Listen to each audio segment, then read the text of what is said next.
Welcome to the Phys-Ed Summit. You're now watching Stoke the FIRE 2.0. First off, let's talk about what is Phys-Ed Summit. Phys-Ed Summit is a free online conference. Been going on for a number of years trying to bring quality physical education, instruction, concepts, methods, strategies, and inspiring ideas to help you stay motivated and to be the best practitioner you can be. This is produced this year by the group of ESPEchat, and we want to thank them for what they've done to bring this group of inspiring educators together to bring you this conference. So why Stoke the FIRE? Why Stoke the FIRE 2.0? A number of years ago on a Phys-Ed Summit, a group of us came together and we created the first Stoke FIRE. The idea was amazing things going in the community, and within that Phys-Ed Summit, some incredible ideas being shared, given away to people in the community. So we wanted to see what was our niche. How could we inspire others?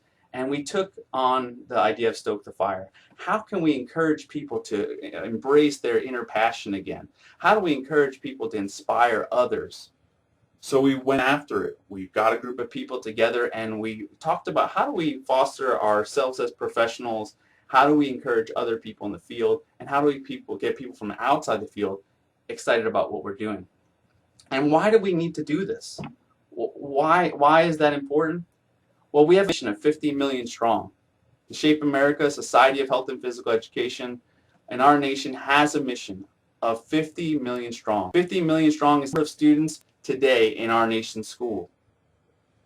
Those 50 million students, when they entered in kindergarten, when they graduated, was going to be the year 2029. And we set a moonshot mission. We said, you know what? We're tired of being marginalized. We're tired of not being considered an academic subject. We're tired of not being valued for what we have to bring to our students in our communities and our families. So we said by 2029, things will change. And we started to visualize, what is it going to be different? How would life be different if we were to truly be successful with our mission by 2029? How would it change the way our schools operate? How would it change the way families interact with schools and their communities and operate as a family? What things would they value? How would businesses operate if every kid grew up and graduated high school and went on to college as a healthy and active, strong individual? What would they demand of our culture and our society? And how would that perpetuate? How would that move forward? To do this, we're going to need an army, a group of people in our field and outside of our field to come together under this mission. Now, some people say, well, shape 50 million. We don't know how that's going to happen. And so they take that as a reason not to commit. And I want to inspire you today that 50 million strong is a moonshot mission. And we never knew how we would get to the moon, right? If we knew how we were going to get to the moon, we would have already done it. Because we don't know how to get there, we have to commit to this fully. This moonshot mission needs to become part of what we're up to, how we're going to move forward. And from there, then we can build the steps on how to get there. To do that, we're going to need a team of people who are committed, that are in it for the long haul, and that are willing to do the daily work. To do that, we're going to have to keep the fire burning. We started with the ignite, right? A little ignition, a little spark. Okay, for all of us, and some of us may share a similar story. And then as we went through, there are people in our lives who have stoked that fire, have put more logs on, okay, have put little pieces of paper in there to fire up again. Okay, if you've ever created a fire, you know what I'm talking about. It takes a lot of effort to keep it going. If not, it burns out. But when it burns out, there are still some embers there. And so I encourage us in the community that if you see someone who feels a little burnt out, and I used to think that these are the people, they don't care about our profession. But a lot of times, these are the most passionate people who have tried their hardest and haven't been able to move it forward because they're being stifled by their community. Their fire's being pushed and burnt out. So maybe you can be the person that nudges them a little bit, that stokes their fire a little bit and gets those embers burning again, and build a community around them and bring them on with us. No longer can we be complacent and say they're not part of what we're doing. Everybody needs to be included. So Stoke the Fire is about the passion and about the heart of what we do. Strategies are good, methods are good. We all need to be improving as instructors in our field. But we also need to make sure we're taking care of ourselves and our communities so that we can move forward and be valued as we should be. For today's Stoke the Fire 2.0 presentation, I've compiled a panel here for you to bring some inspiring ideas. Our first teammate is Jessica Shawley. She has her master's in education, a nationally board certified teacher, and a National Teacher of the Year. She's going to be bringing to you self-care to stoke that fire. Next up, another National Teacher of the Year, Andy Milne, bringing you how to stoke the fire within your school community. Last but not least, we have Stephanie Sandino, a Shape America podcast co-host, an EPW committee member, and an ESPEchat moderator. She's going to be bringing to you how do you foster this within your school community, and how do we inspire our fellow colleagues within physical education. First, we'll kick it off with Jessica Shawley on self-care. All right, so self-care. I was very excited thinking about this. This is where it all starts, right? It has to start with us, and sometimes we forget about taking care of ourselves first, and that ultimately is so important, because if we're taking care of ourselves, if we're at our very best, then we can do our very best for others. And we are definitely a service-oriented, profession. And so when I was really thinking about how to keep this simple and meaningful and share a couple of tips or things that I think about, in addition to maybe all of the self-care tips that we can read out there in blogs and books and everything, there were two things that have really stuck with me over the years, and I think of MAPS, and the acronym MAPS, and FISH. And so that's what we're going to lead into here, but thinking of shaping ourselves, okay, and that in turn is going to be shaping our culture. So self-care here. All right, so first, I was given a great book recommendation, and again, there's so many great books out there. I narrowed it down to one. What's one book that I can share that has really given me something to go to and remember about self-care and give me some call to action for that? And this book is No Sweat by Dr. Michelle Seeger. And in that book, there are 4 call to actions, 4 steps, 4 things that she speaks about. And it goes with meaning, awareness, permission, and strategies. And I know the book title, explains more, like how the simple science of motivation can bring you a lifetime of fitness. And in my mind, as I was reading this, it wasn't just about fitness. This is just about overall wellness. And I can take those 4 things, the meaning, awareness, permission, strategies, as a call to action to help me take care of myself. And at the bottom of the screen there is a little link to, there's a YouTube channel by Brian Johnson, and he has some philosopher's notes, and he gives recaps of different books and things, and he has a short blurb, actually, if you wanted to check that out to learn more. And I found that really helpful. I've even shared this with my students too, and had them think about meaning, awareness, permission, and strategies. So we're going to go through these because I want you to wrap your mind around how can you take these tips and think about it for you, for your self-care. And the infographics you're going to see here on these next couple of slides are from a collaboration I did with a service learning group from the University of Idaho.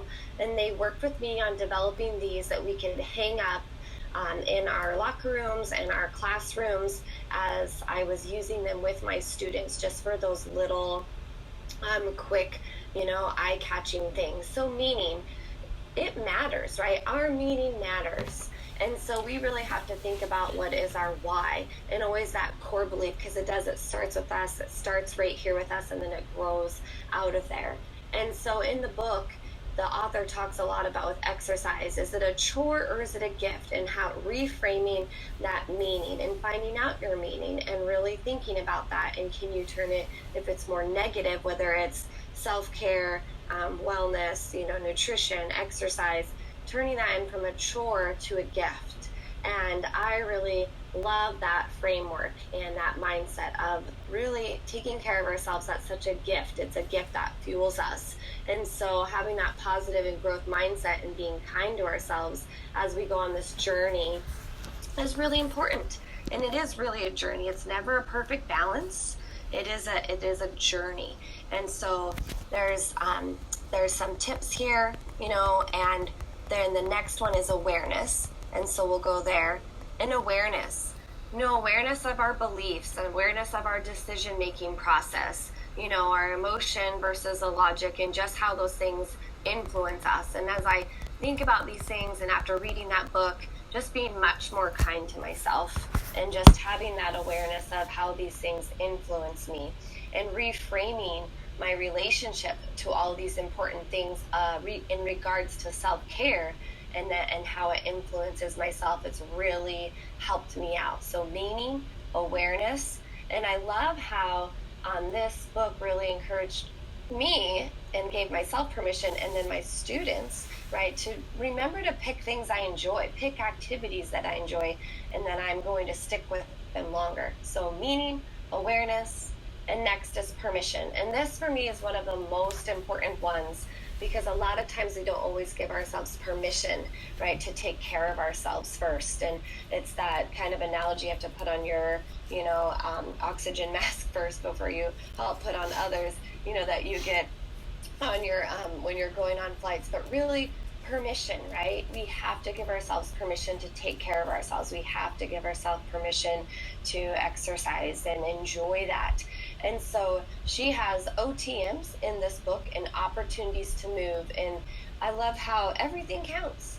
Everything counts. 1 minute here, 5 minutes here, 10 minutes, an hour, whatever it is. So giving yourself permission, knowing that everything counts. And I want you to accept that permission, right? We know we should, and we have to give ourselves, others permission. And then also within that book, it really helped me think about what's your number one non-negotiable self-care habit, or do you have a non-negotiable self-care routine? And again, this is how a journey. These things are going to change, all right, throughout our lifetime. And for me right now, like my self-care routines, I know I'm at my very best when I'm getting up at 4:50 in the morning, when I'm going to my 5:30 a.m. exercise class, when I'm connecting with those people. And then on weekends, when I'm having my morning coffee and some quiet time, and I'm able to get some of my professional reading in and news reading in, and just that relaxation and reflection time. Those are those things that are really those great self-care habits that I've given myself permission for, that are working for me right now. And so also our village, right? And so giving ourselves that permission to have a village and asking for that support. And I want us to even take this back to our department. Are we in our school? Are we giving ourselves permission here? This workplace wellness, I think, is really important, so that we do have that village where we're giving ourselves permission to take care of ourselves and take care of each other. The next one and last one in this part is strategy. And the strategies are super important. It's skills, right? Skills-based strategies. How can we have these strategies to take care of ourselves so we can take care of each other? And I love in the book how it talks about that if this, then that, having that backup plan. So if my plan is, this self-care strategy here, or I'm going to go work out at this time, but for some reason, maybe the weather changes or a class is canceled, that plan doesn't go as planned, what's the backup plan? So if this, then that. And so strategies, what are some strategies that you can use? And again, the infographics are really specific to exercise and fitness, but it can be for self-care. And as you dive more into this and think about meaning, what's your meaning, awareness about all of this, giving yourself permission and strategies so that you can be your best self.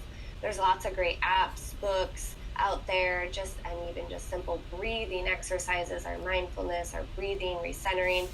And again, be kind to yourself, right? It's not always, there is no perfect, all right? You have to find what's best for you right now, and always be willing to have that growth mindset and know that it's a journey, and enjoy the journey and enjoy it with others. So it's been a great book.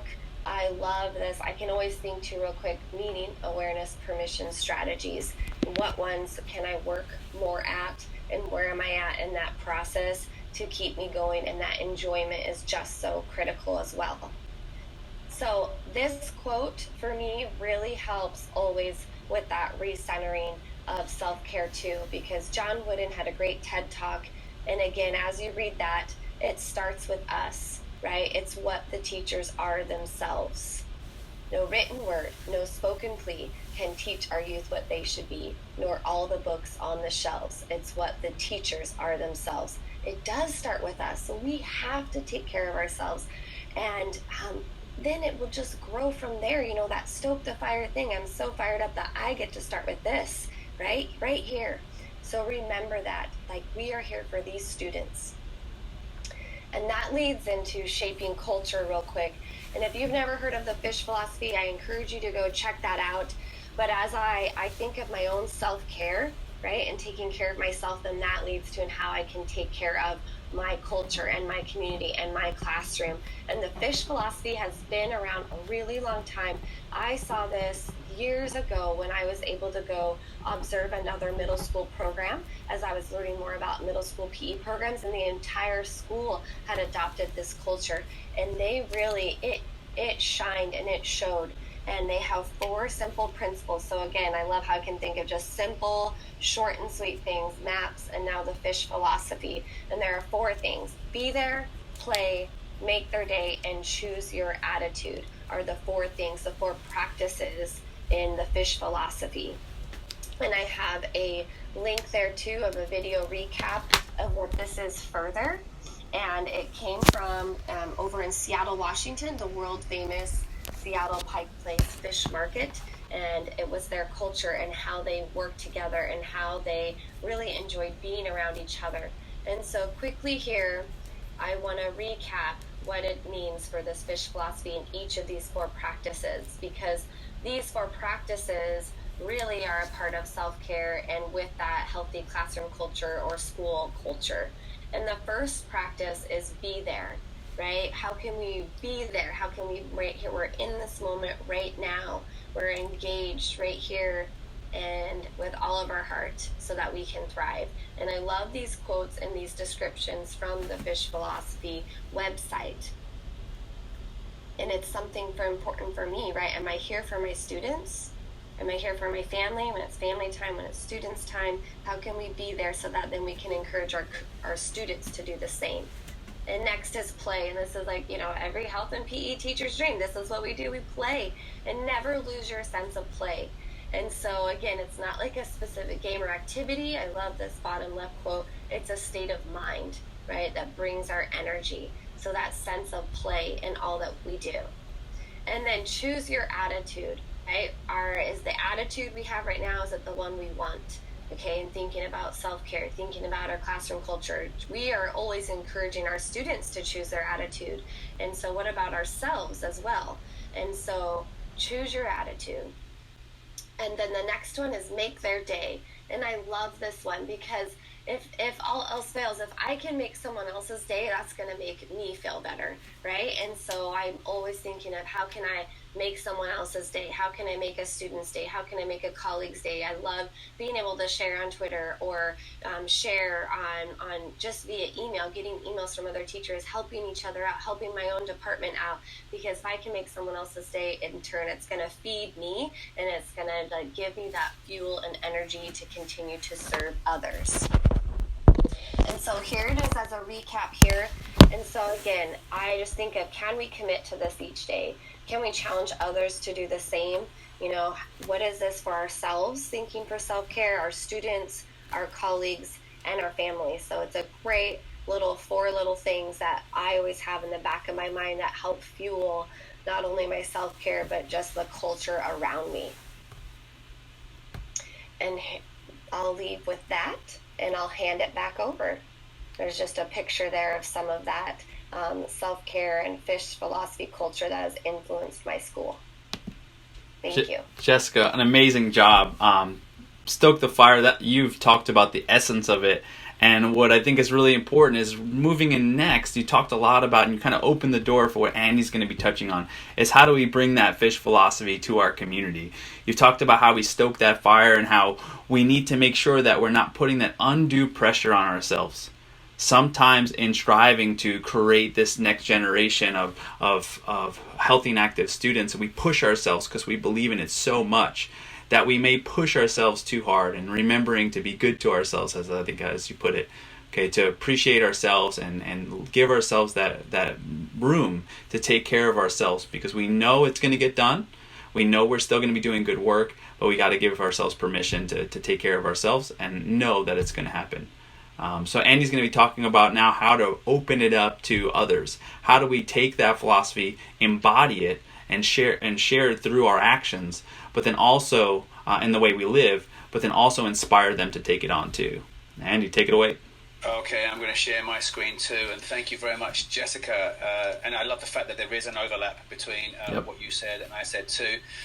Jessica also, where's present? There you go. Jessica also mentioned the name of a couple of books, and I've made a note of those. I'll share those on social media a little bit later on. Okay, so straight away I want to give a shout out to Andy Hare, our PE teaching counterpart in Australia. Recently I was at the PE Institute, and in his keynote, one of the things that resonated with me was the fact that every morning before he puts his feet on the floor, he checks in with himself. And I think it's really important that we as teachers check in with ourselves before we check in with others. We need to know what mood are we in before we hit the ground running. You might be in a fantastic mood, and that will moderate how you then engage with everybody else throughout the day. You might be feeling crazy, hyper, and super energized, which means you might need to scale back some of your energy when you meet others. Or you may have had a row with your partner, or you're dealing with a few issues right now, and you just don't feel up to it.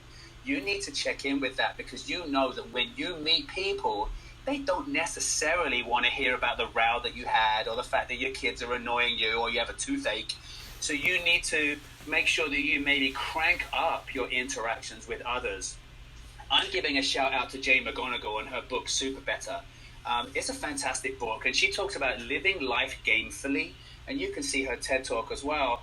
And it's an approach that I take going into the day. I live life like I'm searching for power-ups, and I'm looking to level up. And I think teaching is a wonderful opportunity because if you walk from one end of my building to the other, I have so many interactions with my students, and each one is like Super Mario grabbing another coin. And at the end of the day, I've got so many coins I've moved on to the next level, whether that's a fist bump or a smile or another engagement with somebody. So that's how I approach life, and that's allowed me to stay engaged as I lead my day.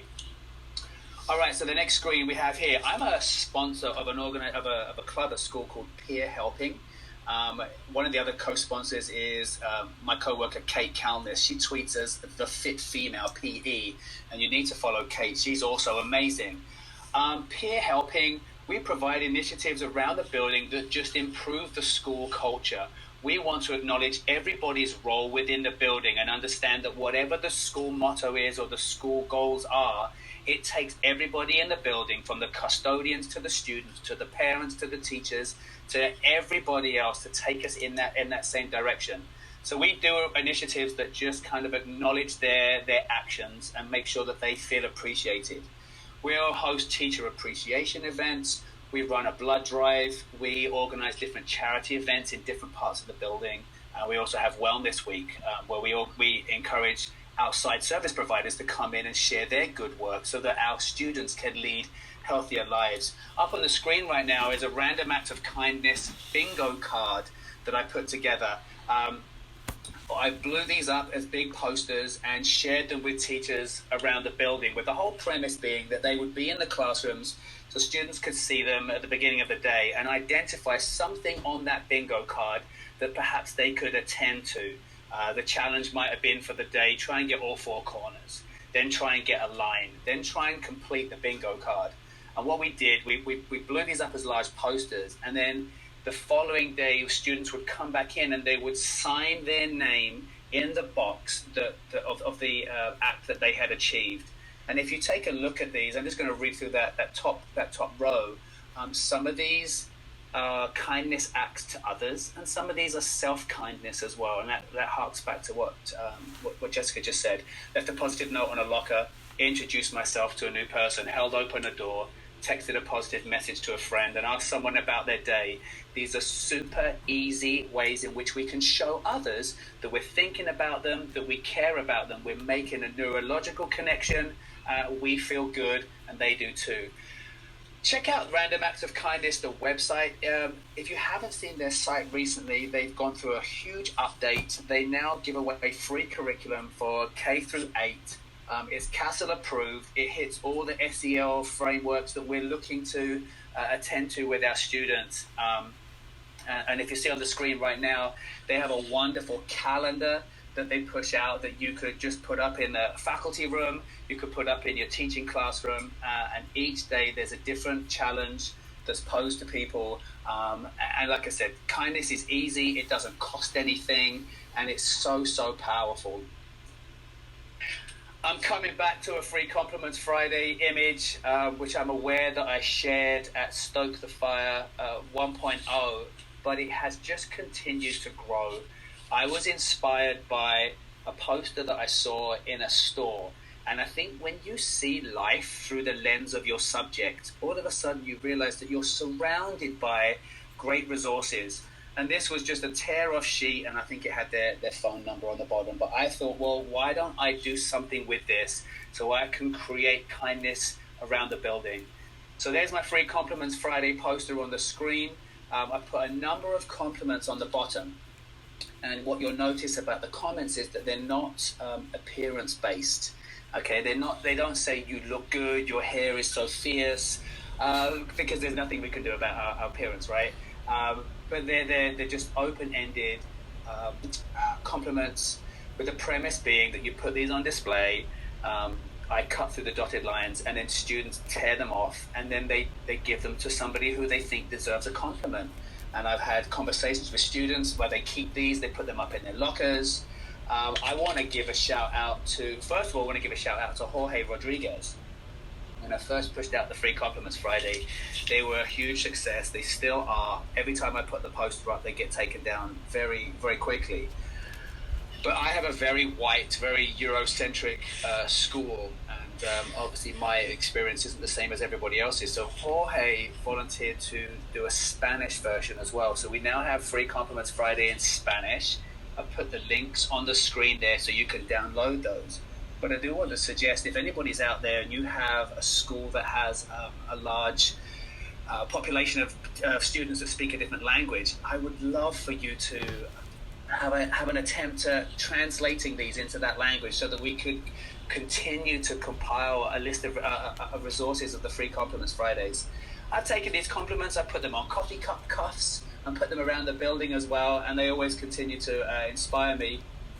Second shout out on the topic of the Free Compliments Friday, Adam Mallis, my mentee who teaches down in South Carolina, and look out for his Phys-Ed Summit presentation a little bit later on.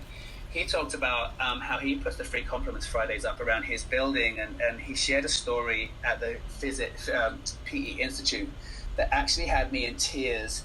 He had a student who unfortunately was going through some issues and was on suicide watch.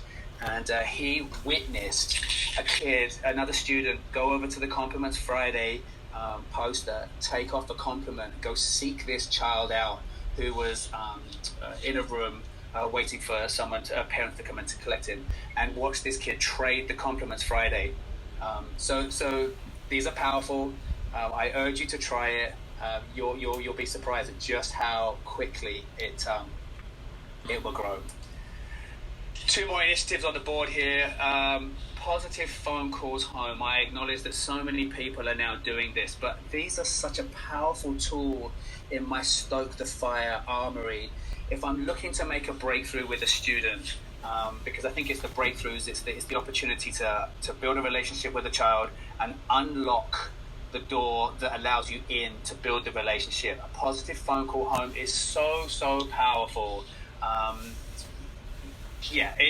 mean, if you've done it, you know how powerful it is. I put the steps on the screen there. parents aren't expecting a phone call in the middle of the day or at the end of the day, and usually if you're making a phone call to some of the students, if they've received a call from the school, it hasn't always been positive. So identify yourself and assure the parent that you're calling for good reasons. There'll be silence on the end of the phone as you stun them by sharing just something that your student has done. You know that parent is then going to have a great conversation with their child. They're going to talk about you as a teacher. They're going to talk about what's going on in the classroom. And then you know that student's going to come back to class the next day knowing that you've reached out, you've made a connection with the family, and that your relationship is now so much stronger. On the right-hand side, you can follow that bit.ly link that takes you to a blog post that I wrote about the use of praise postcards. I printed up 30 postcards. Some of you know I'm big on postcards. I printed up praise postcards, and I wrote personalized thank you notes to some of my students that were just crushing it in the classroom.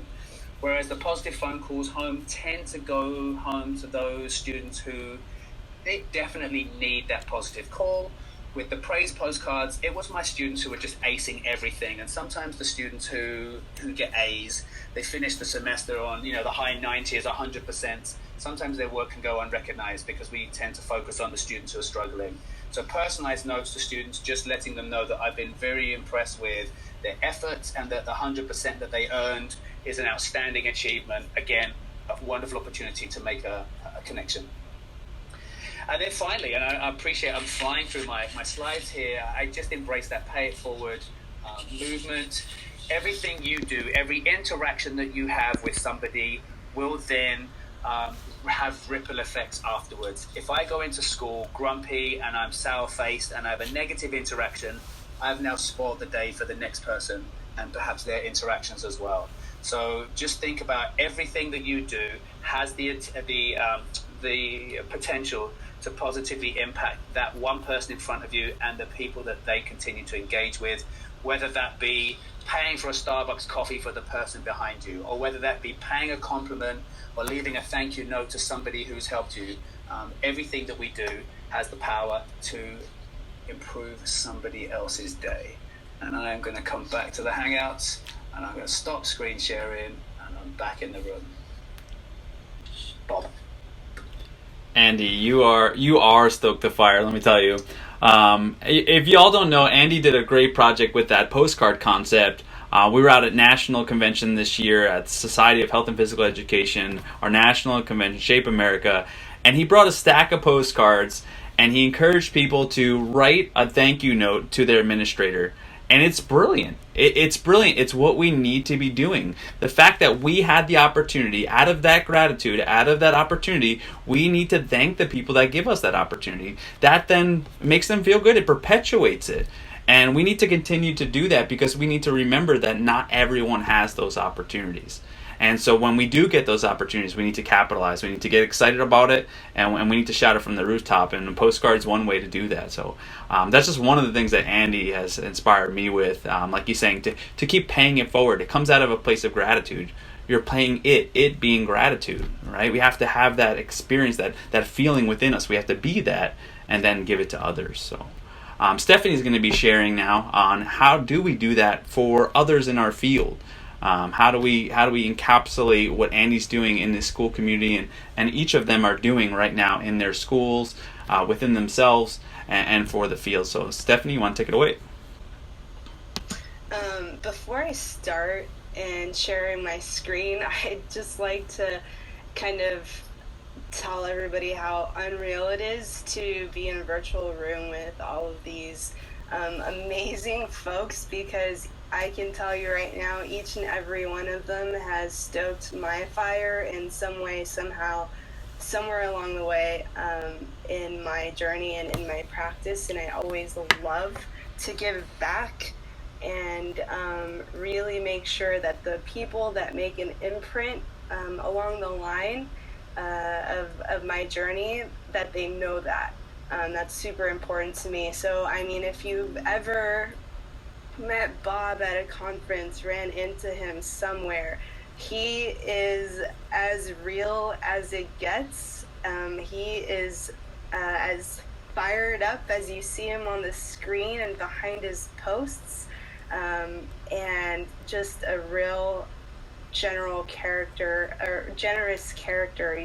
He's the realest dude you'll meet out there, and got nothing but love for you. Jess, I loved what you said about enjoyment and playfulness. It goes right along with my red rubber ball theory. And if you don't know me, I'm consistently always ranting about finding your red rubber ball and having my kids find their red rubber ball.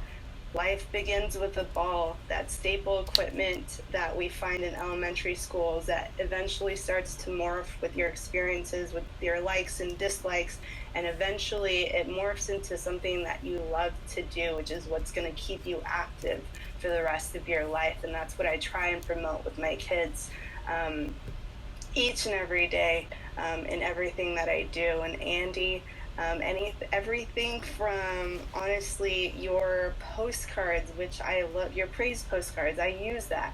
I love to do that with my parents and my kids. That I've never had a bad experience. Everybody's so grateful for me sending that postcard home, and I send it in an electronic fashion, and they still love it. And I've used your compliments Friday. Those flew by within the first couple of minutes of the period. I am still picking up papers till this day from the lockers. They would stick them in each other's PE lockers, and till this day I'm still sweeping some of them up. But it's all good because I know that my kids loved that, and they were definitely impacted by that. So I just wanted to kind of front load everybody with my gratefulness for each and every one of you. Thank you. It's awesome.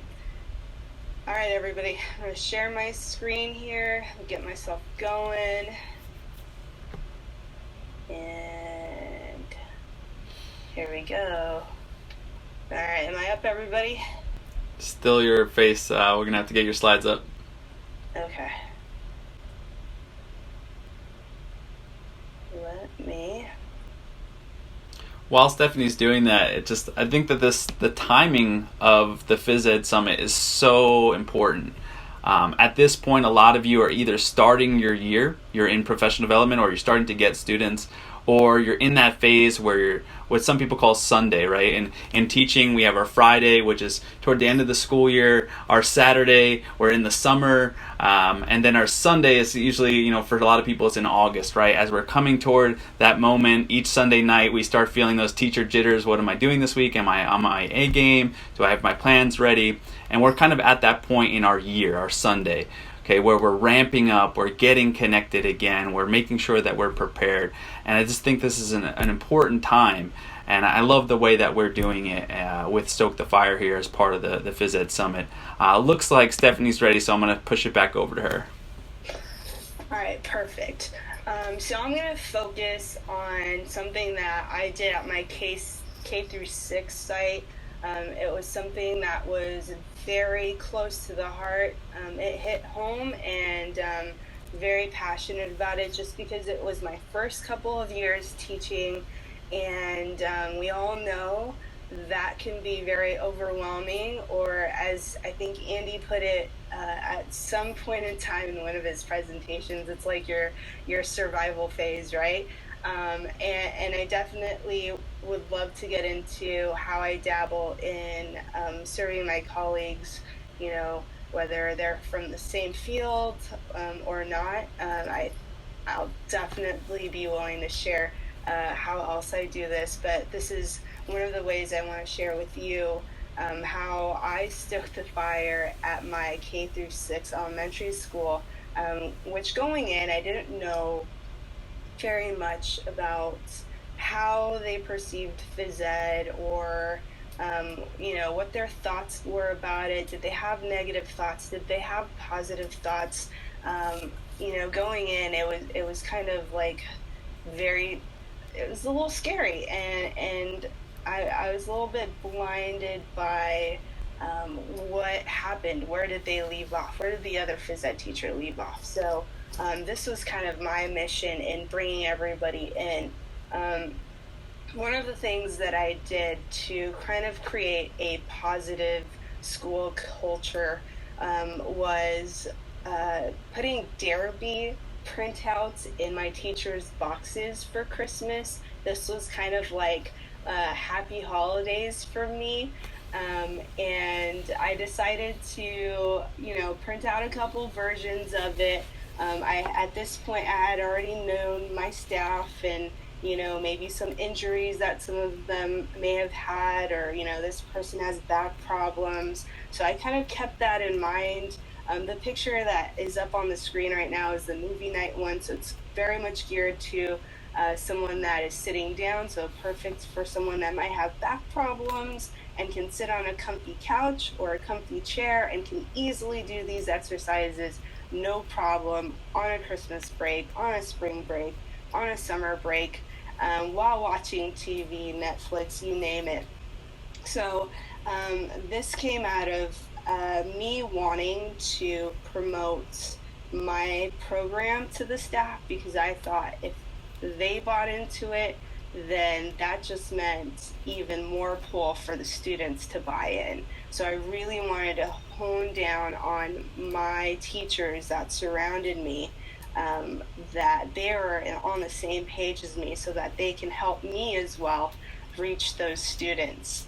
Another thing I did was called the Eagles in Action board. We were the Eagles. I put this up in the teachers' lounge, and I encouraged the teachers to put up pictures of themselves while they were just out and about being active, whether it was by themselves, with their friends, with their families.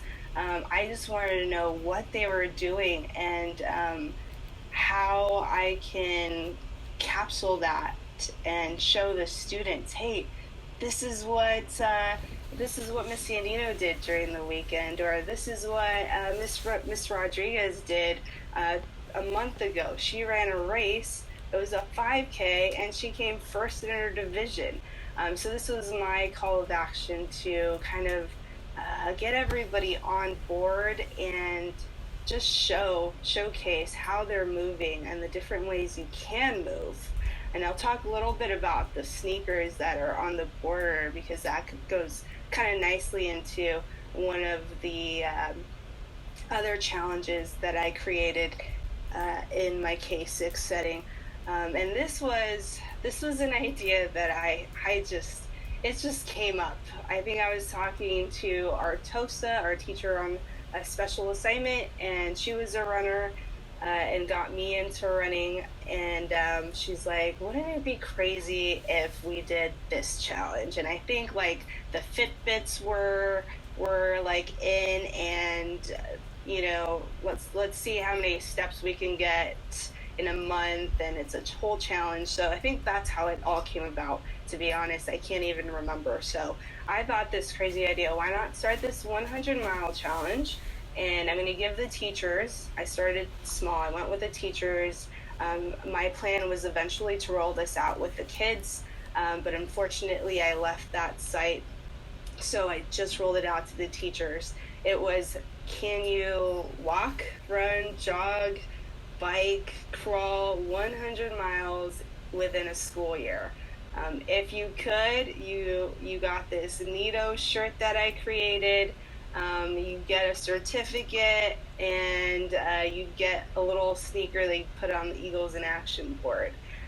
So along with this challenge, I created a kind of like newsletter thing on S'more, and it was meant to be the add-on as far as, well, how can I encourage them? I have this challenge, but how are they going to be motivated? How are they going to be encouraged? How can I add in tips as far as hydration, or what to do when you're out there running your miles in the cold or in the heat, some tips. And these are the same tips and topics and ideas that I shared with my students. So they were getting a scope into what I was teaching the students as well. So this is just kind of the front face of the newsletter. I always had kind of like a picture and an update.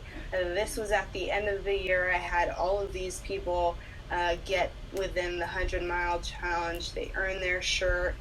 And again, how I went about scheduling this, I created a little questionnaire on a Google form, and I'd be like, hey, crazy idea, when should we meet up to support you in this 100-mile challenge? So I had a support group as far as if anybody that needed a walking buddy or a running buddy or whatever it was, I would show up every Wednesday after school for 30 minutes to an hour, just so that I can be there to support everybody along the way in their challenge. So I created this Google form to kind of create like, hey, what's the best day that you guys all could do this? And that's how I went about scheduling the moral support, as I'd like to say. I had a what do you need column, like, all right, so if you're starting from the bottom, you've never done this before, what exactly is it that you need? Comfy shoes, make sure they have tread at the bottom, some comfy clothes, obviously hydration, super important. I encouraged pedometers, and I used the pedometers that I got through a GoFundMe with my kids, so that they can see what exactly we were using in class, what the kids were experiencing.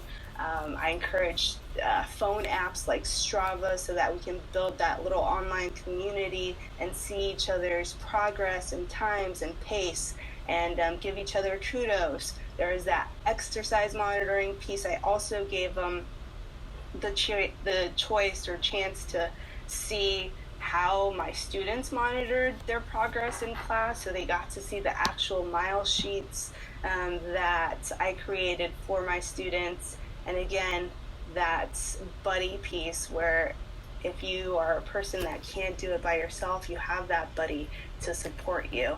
And I encourage that with my students, and I definitely put it on as a challenge to the staff.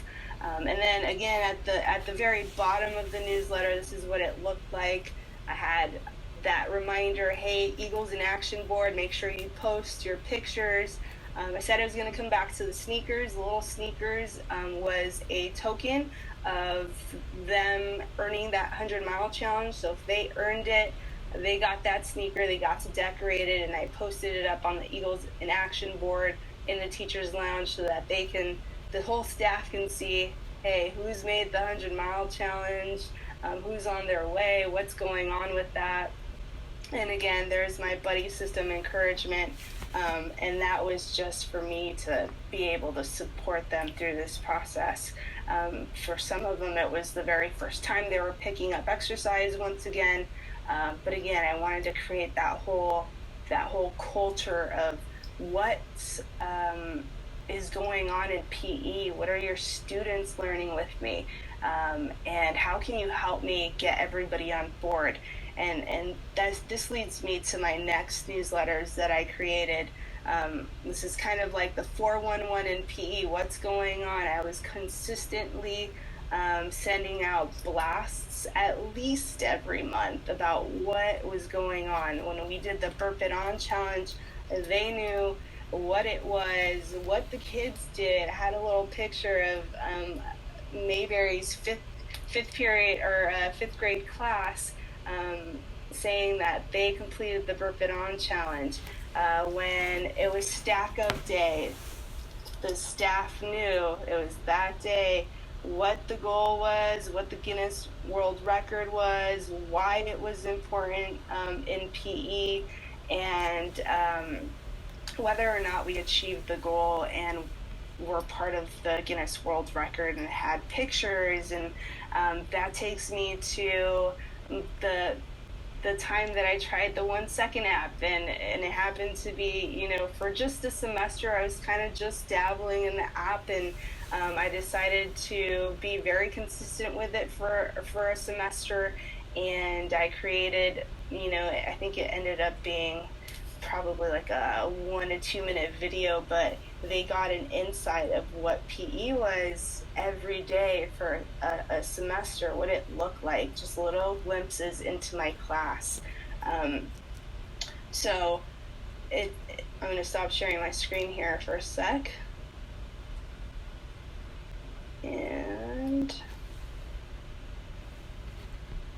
think I should be back on. Am I back on?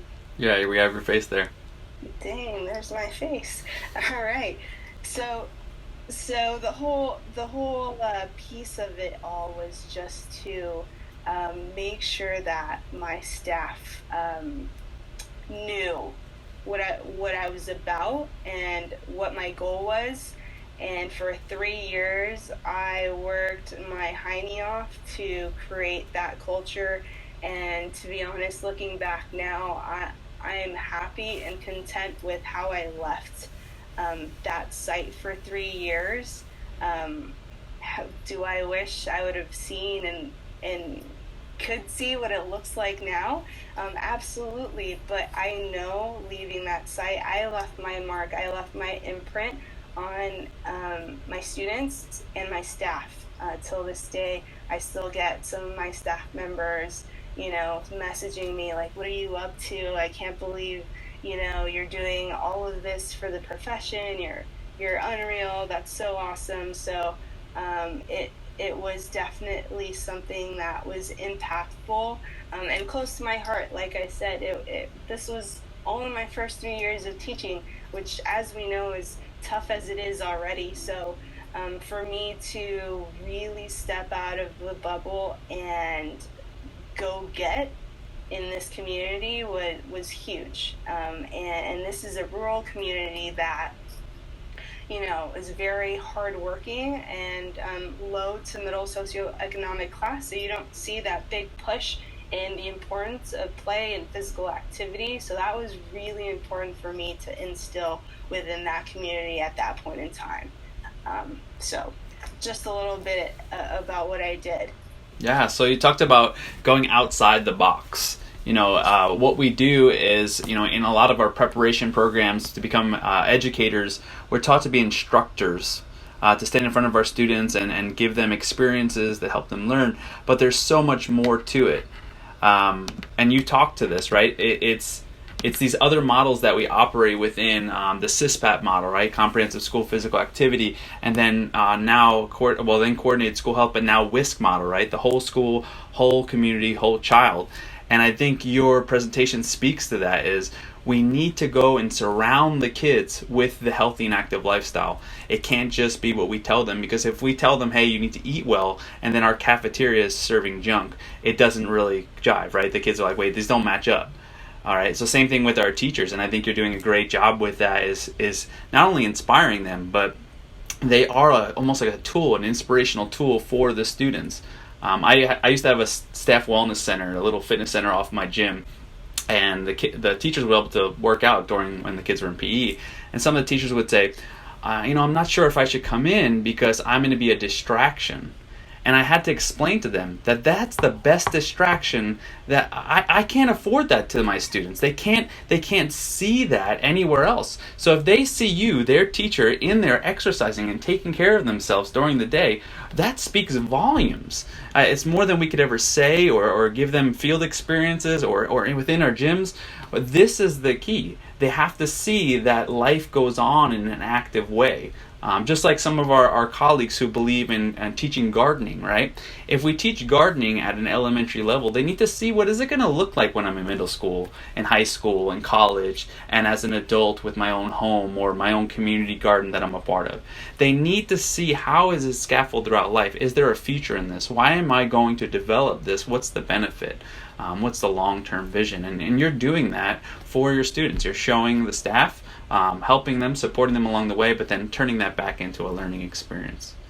So we went from taking care of ourselves to taking care of our school community, to taking care of the staff within that community. But I know each of you are involved in special projects that help bring our teachers, our fellow colleagues forward. I'm going to call on Andy. Hope you're ready, Andy. Andy has a great project that he's been after for a number of years and has incorporated other people and empowered them to be part of his Send a Teacher campaign. And so, Andy, I'd love for you to share about it and see if we can get other people engaged. Yeah, thanks, Bob. That comes from the fact that I'm very blessed. I work in a school that is well-resourced, and we are encouraged to go to conferences with the blessing, and it's paid for by the school.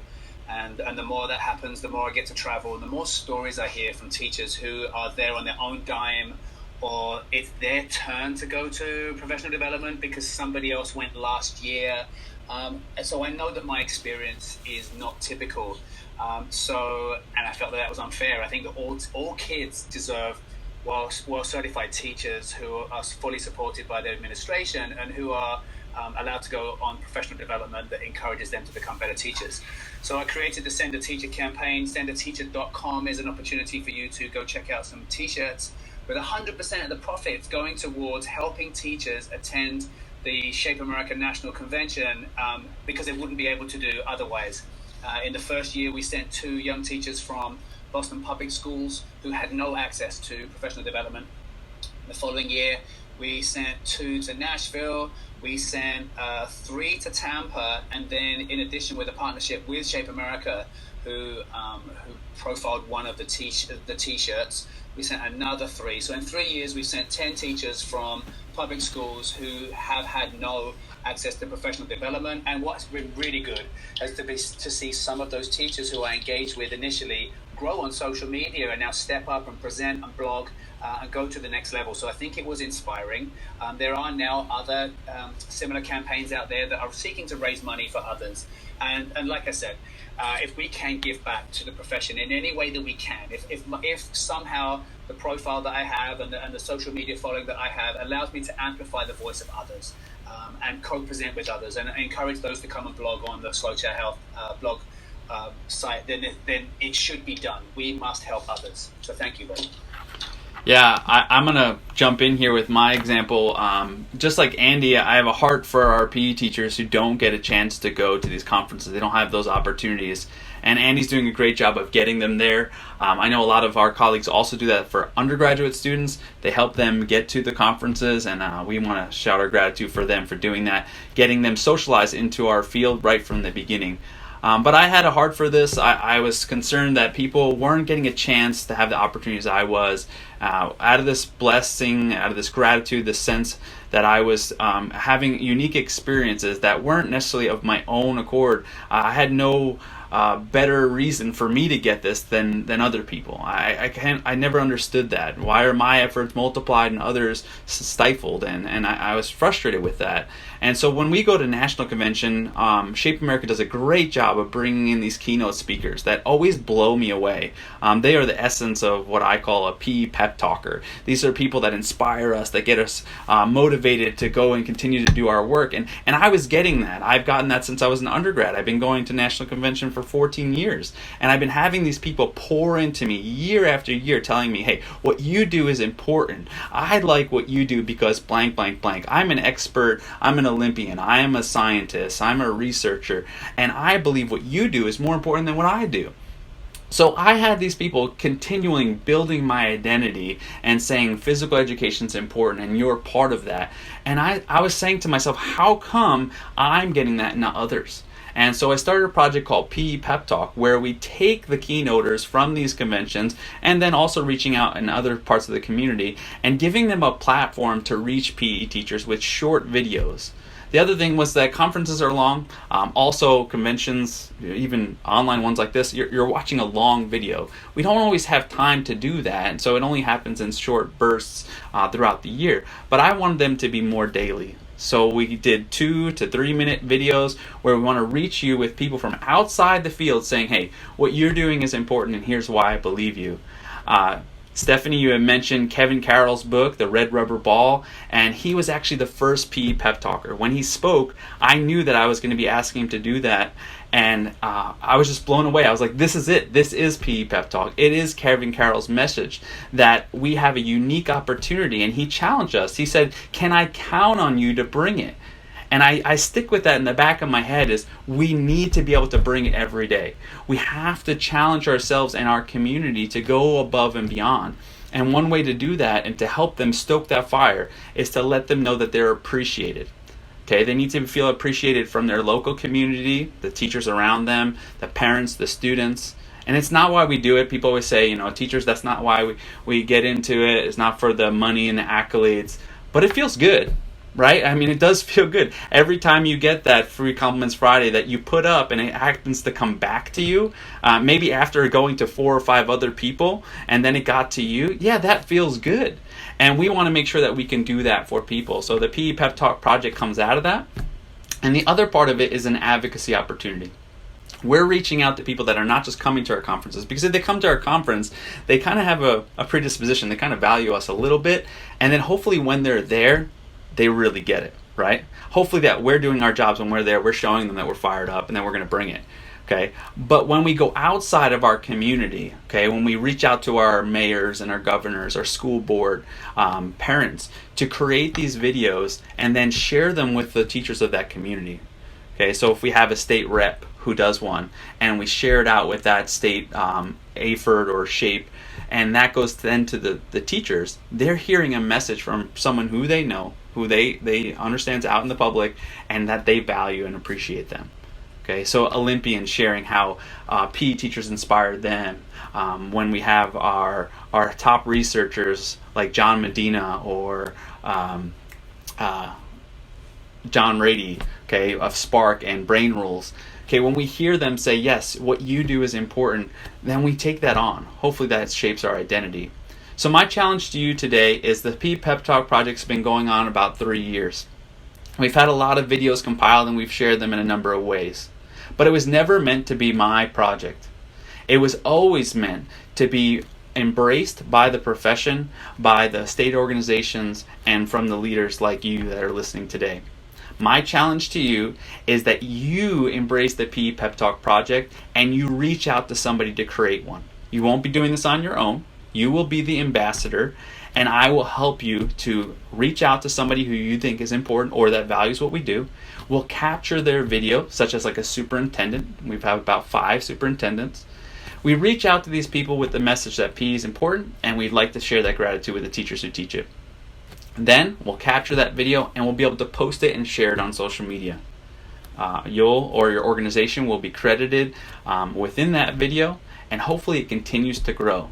We're about 30 videos. I would love to see that double by the next time we have another Stoke the Fire presentation here on the Phys-Ed Summit. So, part of the talk that we're having here is that we're stoking the fire, but let's go back to Ignite. My question for our group that's gathered here today is, what was that ignition point when you really knew that you were in the right place for our profession? I always talk to new professionals that are coming in as undergraduates, and I thank them for joining our field, to being a part of it. That at that point they're already there, and they're going to continue to develop. For you, what was that kind of spark moment where you knew physical education's for me? This is it. I'm home. These are my people. My students are my life. I'm going to inspire them. I'm going to advocate for them. I'm going to be their champion. Would anyone like to share their story? Andy's got his hand up. Go. Andy, you are on mute. We would love to hear you.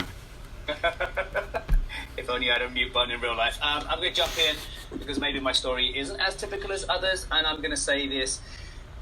My students don't know what they're going to do when they grow up, and I think they're under pressure from their parents to know exactly which college they're going to go to, what internships they're going to identify, and what career they're going to have, so they don't fail their parents.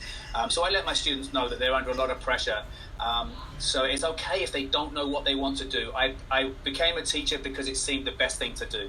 I had success and competence and confidence in the physical education environment, and I wanted to play sport in college. So that's the only reason I went to college. I graduated, had no idea what that degree meant. So I went back to college for another year to continue playing sport, and chose to become a PE teacher because I felt that was all I knew. It was only once I became a teacher and had those interactions with students and saw the impact that I have on a daily basis that I realized I was at home.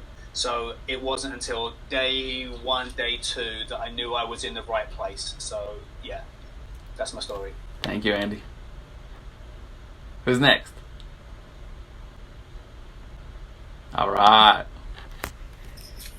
All right, so mine happened early on, and I've always been a sport lover.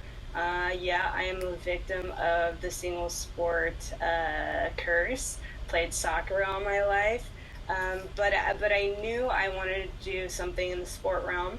And going into college, I was in the sports exercise option, which meant I was on track to being a personal trainer, so to speak. But little did I know that you can be a personal trainer without a graduate degree. You just needed to pass your NASM certification test or ACE, whatever it is.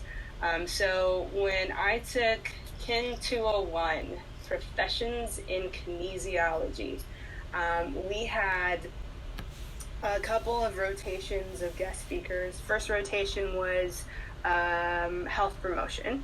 The second rotation was exercise science. And then the third rotation, the pedagogy crew came in. And the moment I heard the professors in the pedagogy lineup, it was like an instant snap of a finger, an instant click. I am moving to pedagogy option tomorrow, as soon as I can. Sign me up. And it was just like a story they shared of one of their experiences in the field. Now, these professors had been in the field, for maybe 5+ years, and they decided to go to higher ed, so they still had some stories fresh in their mind. But at that moment, sitting in my desk, in my chair, listening to them, I knew that it was going to be Phys-Ed and that it was right. And fast forward a couple years, I get my first gig at the K6, and I knew that that's where I was supposed to be. Thank you for sharing. Jessica, would you like to share? Yep. All right, I'm ready. It's hard to, I was trying to think, it's what a great question, really challenges me. And I think everything is just a series of moments for me. And there's a great book, again, The Power of Moments. And all these things build. And last year at the Boise Shape Regional Conference, I was blessed to be the keynote speaker. And I shared about the power of moments. And I was just kind of thinking back real quick, flashing back, and what inspired me was my teachers, and my PE teachers, all my teachers, but ultimately my PE teachers, because I was just an active kid. I loved to play. I loved all the different sports and activities. And I didn't even recognize that power of play probably until college, where I started to think about, what I wanted to go into. But my PE teachers, they really inspired me, and that service learning growing up, participating in 4-H and different service learning projects, and having to go into my community and teach kids that were less, off than me, and enjoying play with them of all people from all backgrounds. It really solidified that, and that threw me into that. But it really wasn't until and you really get into the classroom where that all just is like, boom, those connections with kids. You're like, here I am, I'm home. And then when I was going to my first PE conference, and I was really blessed to have great mentor teachers when I first started teaching, and whether it be in my building or at those first in my department as a district, those people, they took me under my wing. They're like, come with us. We like your energy. We like your enthusiasm. Come with us. And they brought me along. And so all those little moments really helped, really helped with that. Like, that's why I'm here. And in fact, my middle school PE teacher, she still sends me a Christmas card every year. And now it's awesome. Like, that's like one of the main cards I look forward to every year. And then I write her back. And it's usually on the yellow teacher notepad, right? I don't have any fancy stationery, so I always laugh. I'm like, here's my fancy teacher stationery. But just sharing with her and connecting with her, and years later, she's still playing, and she's really into golf, and I love golf now. I'm really into it, and so we reshare this connection, and it's super special. So those are some of my moments that have really brought it all together for me, and it continues to this day. Each and every one of you, right? Being here in this community is like, boom, this. And so don't underestimate the power of those moments to help each other out and bring each other along and keep the fire burning. Thank y'all for sharing. I'm gonna try not to cry during this, so bear with me. If I do, I'm gonna switch it over to somebody else, and you're just gonna need to take over. So I grew up not a student until really the end of high school, and I had an English teacher that inspired me to become a learner, and that was powerful. And I realized I could go to college, and I went to college, but I was lost. I didn't know what I wanted to do, and stumbled upon physical education, and then I got in. I started taking the courses, but I had a mentor that shapes me till today and is part of my heart, and her name is Dr. Carolyn Masterson, and I call her my PE mom. And mom is not something you usually give to another person besides your mother, right? But for me, she fostered me in a way that was above and beyond. She pushed me both academically, but then as a person, and then becoming a professional. She would drag me to national conferences as an undergrad, and I say drag, I didn't come kicking and screaming, I loved it. She brought me to the National Student Leadership Conference, where she was a leader within that. So Dr. Carolyn Masterson's my PE mom, and I got word this week that she passed away, and been in a process of reflecting on what she's done for my life. I was going back to my hometown after college in my mind, and I was going to do that and become a PE teacher. And she challenged me. She said, there's a big world. There's a big field out there that you can experience and that you can have an impression on, and you could be a part of. One of the great experiences she gave me is we went to our first national conference was in Salt Lake City, which was meaningful for me as we went back to Pete Heat this year, and then as we'll go to Salt Lake City soon for national. She brought me in, and she would tell us where to go because we didn't know what to do, right? So she was fostering us, and she was holding our hands, not literally, but figuratively, she's holding our hands and bringing us along. And she brought us to see Chuck Corbin, Dr. Chuck Corbin, and he's the for those of you who don't know, he's the author of Fitness for Life. And so we sat in on his presentation, and he's blowing my mind because at that moment I realized what she was showing me. She was showing me that our field is not a history textbook. It's not something we read about and it's in the past and we're just doing it. We're part of it. We get a chance to transform it, mold it, and be part of it on a daily basis, not just with our students, but as a field. How do we move forward? How do we make it meaningful for all of our kids so that they adopt a healthy and active lifestyle? How do we serve them best is not something that's fixed. And Chuck Corbin being there in front of me, out of the textbook, coming to life, was meaningful for me. And we went up, and Dr. Carolyn Masterson, she always said, you always volunteer, and you always introduce yourself, and you always ask questions, right?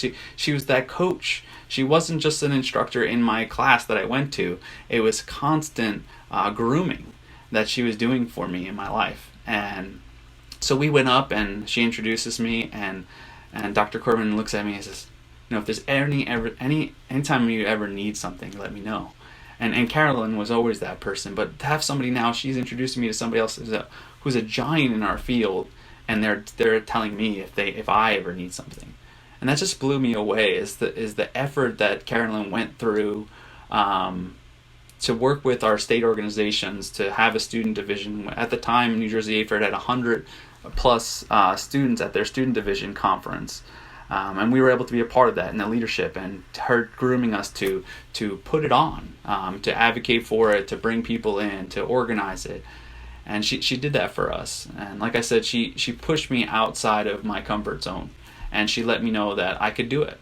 She was that person, like many of you spoke about, is people in your career who have said, you can do this.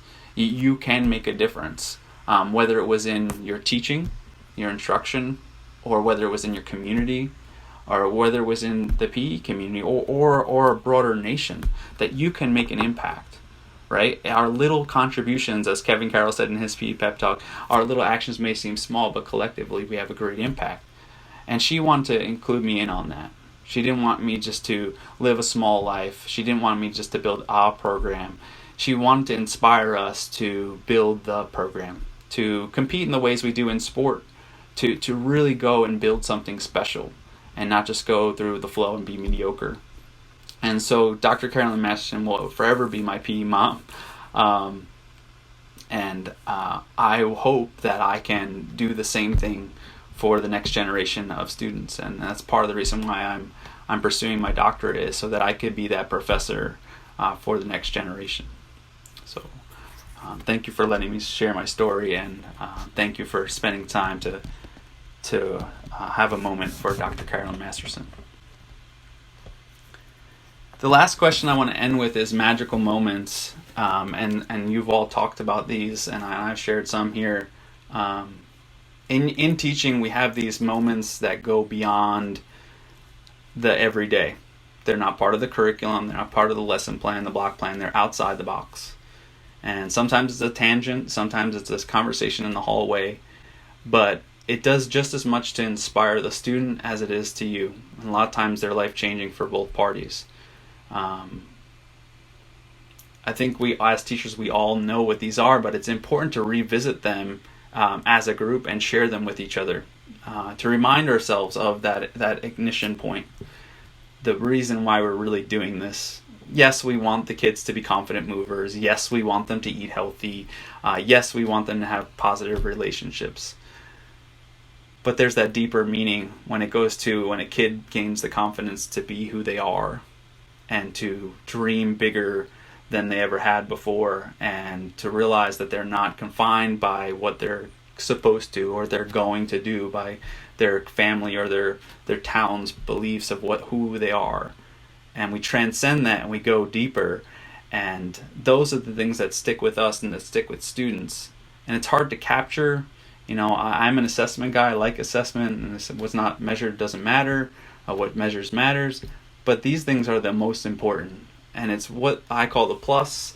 You have your standards and objectives, but the plus is what sticks with us and really stokes the fire. It is the gratitude. The person doesn't say thank you most of the time, but you know in your heart that it made that deeper difference. I know I'm building this up a lot, but would anyone like to share some of their experience? I got this. And it was spurred off by something that you said. It's those life-changing moments where a student sees themselves in a different light. I had a young student, Nick. Nick sat in the front of my health class. Nick was an amazing student, and I spoke to him and said, you will go on to become a leader within the building.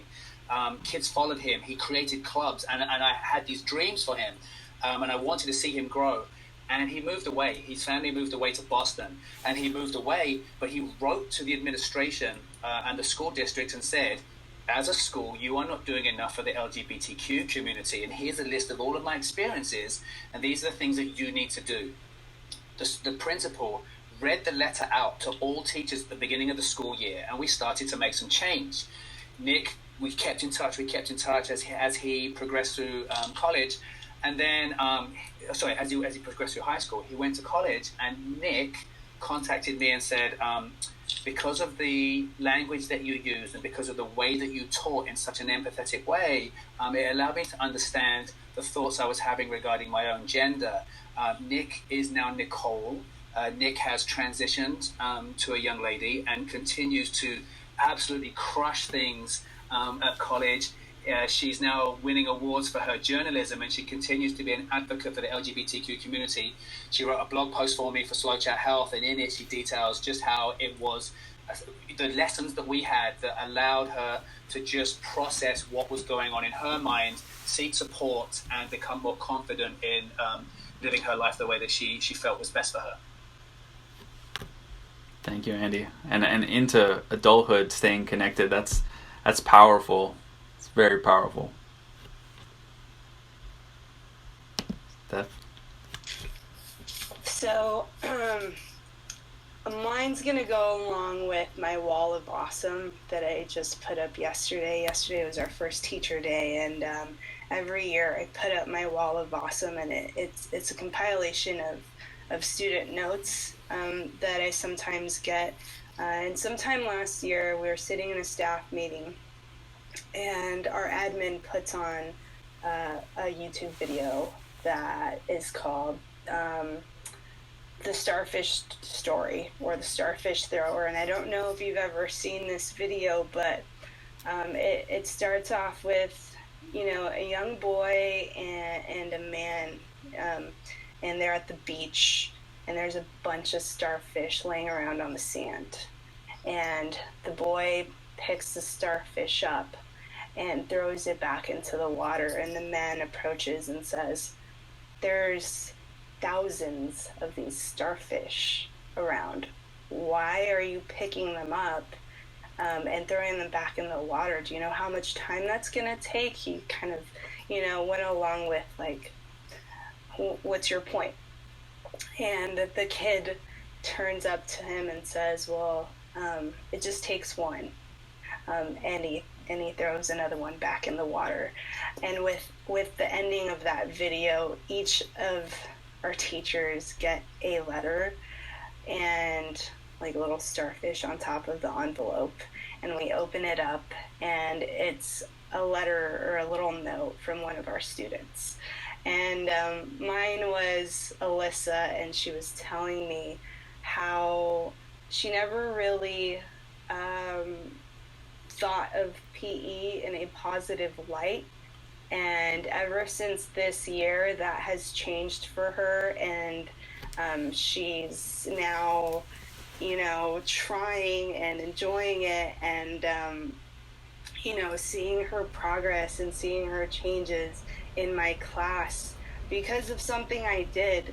And we don't always know our impact right away. It might come to us years later. And that's just the power of it all, right? It's the ripple effect. It's the ripple impact. And Bob, Jess, Andy, you all alluded to this. It just takes one of us. And it takes another person to bump into us and react and cause this ripple effect.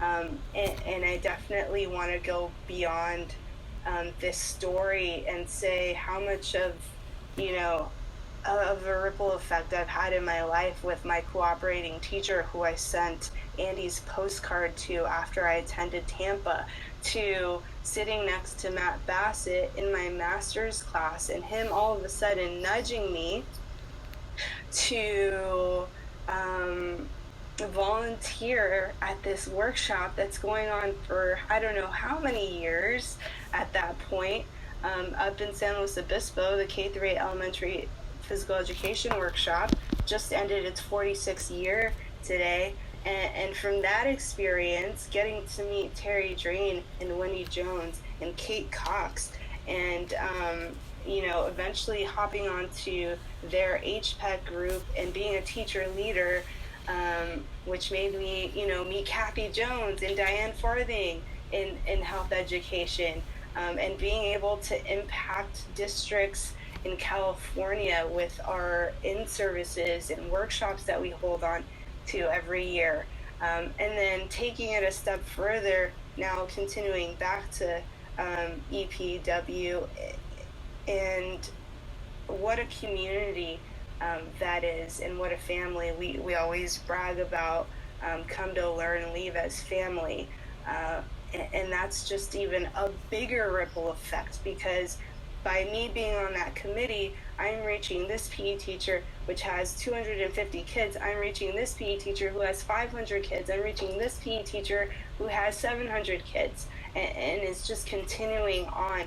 And it's amazing how much impact we have in our community, in our kids. And it all started because I didn't want to be an island. I was on my own, and I didn't have it. I wanted more for myself. I wanted to be proactive about my practice and what I was learning and being better for my kids. It was because of that, and it was because of the nudges along the way that I am where I am, and I am impacting my kids the way I am, and others around me in our community, in our Phys-Ed community, which I love so dearly and will forever hold a special place in my heart.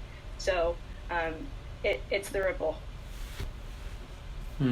Thank you. All right, I guess I'll go last here. So well said, Steph. Such a great summary, bringing it all full circle. The power of all the moments, the ripple effect. We're all in this together. It's not just about us. It might start with us, but it's about what happens through us. And just thinking of a special magical moment story that not only starts with my students but ends with our PE community. One of my favorite stories I love to share is I had a sixth grader, and we were out playing tennis, and he looks at me and he's like, Mrs. Shelley, when are we going to have our journey moment? And I was like, huh? Like, it was the beginning of the year, and I was still learning everyone's names, and he's like, yeah, when are we going to have our journey moment? My sister, and he names off his sister, and then now I'm finally making a connection, like, oh, you're so-and-so's sister. My sister said that you guys got to sing to Journey in class one day. And I was like, oh, that's right. And it made me think back several years earlier. I was teaching a group of ninth graders, and we were debriefing and at the end of a lesson, and the music was playing with the other classes, and the Journey song came on, Don't Stop Believing. And so all my ninth graders, they start busting out in song, and they're singing and they're rocking out. And I embraced that moment. I could have easily said, hey, wait, I'm trying to teach here. We stopped, we embraced that moment, we sang to it, we laughed, then we still wrapped up the lesson and they left, and I didn't think, no big deal, right? No big deal, embrace that moment.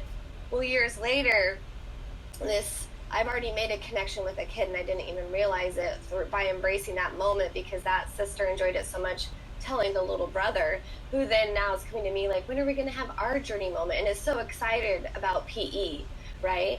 And so I was like, oh, don't worry, Brandon, we'll have our journey moment. And that was the year I was National Teacher of the Year. I was just beginning that journey of being able to go and present, and just learning how to work my iPhone and music. And I didn't have the Journey song or music yet, but I was really diving into that tech. And I was sharing that with some teachers at the Texas ESPEchat conference. And this one teacher came up to me at the end before I left, and we had connected. You're talking to people after conference, as you're meeting people, you're sharing ideas, it's just amazing how we all come together, right? And like how Bob said, you go ask questions, you go meet people, you go introduce yourself. Well, anyways, here I am before I'm leaving, and this teacher hands me the CD, and he goes, here you go, this will help get you started. I burned you some mashups, some music that you can take back with you. And I was like, oh, thank you, right? Thank you. So I bring that CD home, I play it. What's the first song? The first song on that mashup is Don't Stop Believing, a mashup of Don't Stop Believing, right? And I was like, what? Are you kidding me? And I was so excited. I took it to school. I put it in the DVD player, get the microphone out during Brandon's class, and I'm like, Brandon, mic check, this song's for you, right? And so we have our journey moment, and it all comes full circle. And the even cooler part is that person, that teacher, is Samuel Carnes, who's a Samuel Carnes, big name in Phys-Ed, and he's now an administrator and working all this school-wide wellness, and he made a big impact on me. Just that little CD, he made a big impact on me, he made a big impact on my students, and it just all comes full circle. It's just amazing. I'm so thankful for that moment, and it's just awesome. We are an awesome community, so thank you for letting me share that story. You shared a book earlier, and I want to bring it back up, The Power of Moments. And in that book, it reminds us that sometimes things are random. We don't quite understand how they happened, and depending on your faith, how you interpret that. But it also talks about being the hands and feet, right? To create moments. Some moments that seem to us as random were never random at all. That they were orchestrated, whatever you believe in, but then also by these random acts. And as Andy alluded to with his students, as you did with your colleagues who inspired you and your student, whether it's at a conference that we're organizing, the little things that we do to break the norm, to extend a hand, to reach out to other people, can be those magical moments that stick with people. And the more we center that around the works that we do each day, points the finger back to what health and physical education is all about. And as we do that, people more and more understand what we're trying to accomplish. If we can do that within our students, within our communities, then we elevate our profession, we elevate our students, so that when 2029 comes around, those 50 million students get it, and they're out in the community waiting for it, and they're doing it to other people in their workplaces, in their children's lives, in their children's schools, and it's gonna just keep, as you say, ripple, keep snowballing. And I love when I see the Stoke the Fire hashtag, when people use that, or when I see these types of concepts being used in our community. As more we focus on this, the better we'll be. We're going to continue to stick to each other. I know when I see these three at a conference, it's not a wave or a nod, it's a hug. It's a full embrace, because as someone mentioned, we become family. It's not that every physical educator is automatically family. Yes, we believe in certain things, but when we have these binding experiences, when this video is giving me goosebumps and tears, we're now bonded to each other, and we literally are on the same team and family. So create that, keep building that, expand that, so that we can continue on our mission together. I was nervous that the Stoke the Fire presentation wasn't going to live up to 1.0. But I know in my heart that it has. I feel it. It's in me and my spirit, and I could see it on y'all's faces as you look back at me. And I hope that you at home that are listening, that you reflected on your moments, that those things that stoked your fire, those people in your lives, those experiences that you've had, and that you're engaged and focused on bringing that to your students, your colleagues, and your communities, so that we can continue to keep that fire burning for passion and life and enthusiasm for what we do each day. So thank you. Thank you, ESPEchat. Thank you, Phys-Ed Summit. Thank you, Andy, Jessica, and Steph. I hope that you have a great year. I hope that we can continue to engage on this 365-day year mission that we're on together. There's social media and at conferences. I'll speak for everyone here in this presentation. When you see us out at conferences or you see us on social media, tap us. Don't just like, don't just retweet, reply, direct message. Tap us on the shoulder, give us a hug. Share your story, share it wide. Thank you again, and thank you for watching.